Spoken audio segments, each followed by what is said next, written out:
Hello everyone, welcome to career wisdom. তোমাদের সঙ্গে রয়েছি আমি সুব্রত। বন্ধুরা, গুরুত্বপূর্ণ একটি ভিডিও নিয়ে চলে এলাম। রেলওয়ে রিক্রুটমেন্ট বোর্ড অর্থাৎ আরআরবির মাধ্যমে আরও একটা নতুন নিয়োগের ভ্যাকান্সি অ্যাপ্রুভ হয়ে গেল, অর্থাৎ ভ্যাকান্সি কিন্তু রেল বোর্ড থেকে অনুমোদন করা হলো।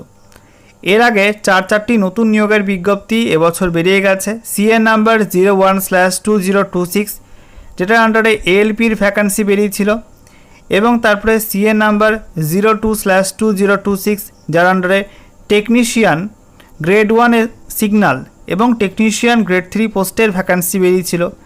তারপরে সেকশন কন্ট্রোলার, তার ভ্যাকান্সি বেরিয়েছিল সিএন নাম্বার 03/2026 এর আন্ডারে, এবং সম্প্রতি যেই সহ বিভিন্ন রকম পোস্টের ভ্যাকান্সি বেরিয়েছে সিএন নাম্বার 04/2026 এর আন্ডারে।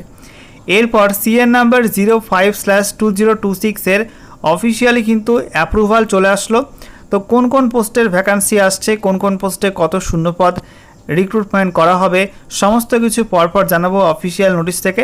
তো ভিডিওটা ভালো লাগলে অবশ্যই লাইক এবং শেয়ার করে দেবে। সেই সঙ্গে নতুন দর্শক হয়ে থাকলে লেটেস্ট ভিডিওর আপডেট সর্বপ্রথমে পাওয়ার জন্য চ্যানেলটিকে সাবস্ক্রাইব করে নিয়ে পাশে দেওয়া বেল আইকনে ক্লিক করে অল নোটিফিকেশন অপশানটিকে অন করে রাখবে। লেটেস্ট আপডেট তোমরা সবার প্রথমে পেয়ে যাবে। তো অনস্ক্রিন তোমরা দেখতে পাচ্ছ অফিসিয়াল নোটিশ ওপেন করলাম। দেখো, বলা হয়েছে government of India, ministry of railways, railway board. এখানে তোমাদের বাঁ দিকে নোটিশ নাম্বার দেওয়া আছে এবং ডান দিকে নিউ দিল্লি ডেট দেওয়া আছে 22/7/2026। গতকালই কিন্তু এই নোটিশটা ইস্যু করা হয়েছে। তো এখানে বলা হচ্ছে the general manager P all zonal railways and production unit. প্রত্যেকটা জোনাল রেলওয়ের প্রোডাকশন ইউনিটের জিএমের কাছে এই নোটিশটা পাঠানো হয়েছে। সাবজেক্টটি কী বলা হয়েছে? Approve vacancies of paramedical categories to be notified in 2026, অর্থাৎ 2026 সালে প্যারামেডিক্যাল ক্যাটাগরির যে ভ্যাকান্সিগুলো বেরোবে, তো সেখানে কত ভ্যাকান্সি অ্যাপ্রুভ করা হলো সেই সংক্রান্ত নোটিশ দেওয়া হয়েছে। তো এখানে বলা হচ্ছে assessment of vacancies of paramedical categories of medical department done by zonal railway production units in the Indian management module of HRMS has been examined in railway board. অর্থাৎ বিভিন্ন জোনাল রেলওয়েজ এবং production ইউনিটের অধীন medical department বিভিন্ন paramedical ক্যাটাগরির যে vacancy assessment করেছিল এবং HRMS পোর্টালে ইন্ডিয়ান ম্যানেজমেন্ট মডিউলে আপডেট করেছিল, তো সেই ভ্যাকান্সিগুলো কিন্তু রেলওয়ে বোর্ড এক্সামিন করে নিয়েছে, অর্থাৎ চেক করে নিয়েছে। এরপর 2 নম্বর পয়েন্টে বলা হচ্ছে the competent authority has approved to issue centralize employment notification CN for 600 vacancies in 9 paramedical categories for the year 2026 as given below.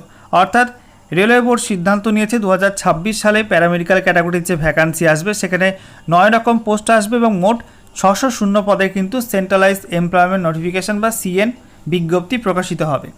এবার এখানে সিরিয়াল নাম্বার দেওয়া আছে, তারপরে পোস্টের নাম, তারপরে পে লেভেল এবং তারপরে অ্যাপ্রুভ ভ্যাকান্সি, অর্থাৎ কত ভ্যাকান্সি কোন পোস্টে অ্যাপ্রুভ করা হয়েছে এখানে পরপর দেওয়া রয়েছে।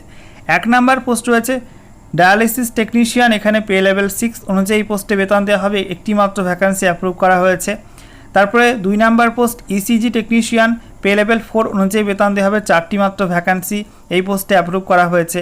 3 number lab lab assistant grade 2, এটাই পে লেভেল 3 অনুযায়ী বেতন দেওয়া হবে, এখানে 31টা ভ্যাকান্সি অ্যাপ্রুভ করা হয়েছে। 4 নাম্বার নার্সিং সুপারিনটেন্ডেন্ট, এখানে পে লেভেল 7 অনুযায়ী বেতন দেওয়া হবে এবং এখানে 372টা ভ্যাকান্সি অ্যাপ্রুভ করা হয়েছে। তারপরে 5 নাম্বার ফার্মাসিস্ট এন্ট্রি গ্রেড, এখানে পে লেভেল 5 অনুযায়ী বেতন দেওয়া হবে, 120টা ভ্যাকান্সি এখানে অ্যাপ্রুভ করা হয়েছে। 6 number radiographer X ray technician, pay level 5-এর পোস্ট, এখানে 25টা ভ্যাকান্সি অ্যাপ্রুভ করা হয়েছে। 7 নাম্বার রয়েছে health and malaria inspector grade 2, এটা পে লেভেল 6-এর পোস্ট এবং এখানে 43টা ভ্যাকান্সি অ্যাপ্রুভ করা হয়েছে। 8 নাম্বার অপটোমেট্রিক্স, সেখানে পে লেভেল 4 অনুযায়ী বেতন দেওয়া হবে, এই পোস্টে 2টি ভ্যাকান্সি অ্যাপ্রুভ করা হয়েছে। এবং অডিওলজিস্ট অ্যান্ড স্পিচ থেরাপিস্ট, এটাই পে লেভেল 6 অনুযায়ী বেতন দেওয়া হবে, এখানে 2টো ভ্যাকান্সি অ্যাপ্রুভ করা হয়েছে। তো সব মিলে কিন্তু 600 ভ্যাকান্সি অ্যাপ্রুভ করা হয়েছে 2026-এ প্যারামেডিক্যাল ক্যাটাগরির রিক্রুটমেন্টের ক্ষেত্রে, যার মধ্যে সব থেকে কম ভ্যাকান্সি কিন্তু ডায়ালিসিস টেকনিশিয়ান, এই পোস্টে মাত্র একটা ভ্যাকান্সি, সমস্ত আরআরবি মিলিয়ে মাত্র একটা ভ্যাকান্সি। আর সবচেয়ে বেশি ভ্যাকান্সি রয়েছে নার্সিং সুপারিনটেন্ডেন্ট পোস্টে, 372টা ভ্যাকান্সি কিন্তু অ্যাপ্রুভ করা হয়েছে। তো মাত্র 600 ভ্যাকান্সি কিন্তু বেরোচ্ছে তোমাদের প্যারামেডিক্যাল পোস্টের রিক্রুটমেন্টের ক্ষেত্রে। আশা করি শীঘ্রই এই রিক্রুটমেন্টের শর্ট নোটিফিকেশান তৈরি করা হবে এবং এমপ্লয়মেন্ট নিউজে প্রিন্ট আকারে বেরোবে। তো সম্প্রতি যেই ভ্যাকান্সির শর্ট নোটিশ বেরিয়েছে, তো এর পরপরই কিন্তু অর্থাৎ 1 মাসের মধ্যে কিন্তু শর্ট নোটিফিকেশান প্যারামেডিক্যাল ক্যাটাগরির বেরোতে পারে। সিএন নাম্বার 05/2026 এই সিএন নাম্বার অনুযায়ী এই নোটিফিকেশানের ভ্যাকান্সিটা আসবে।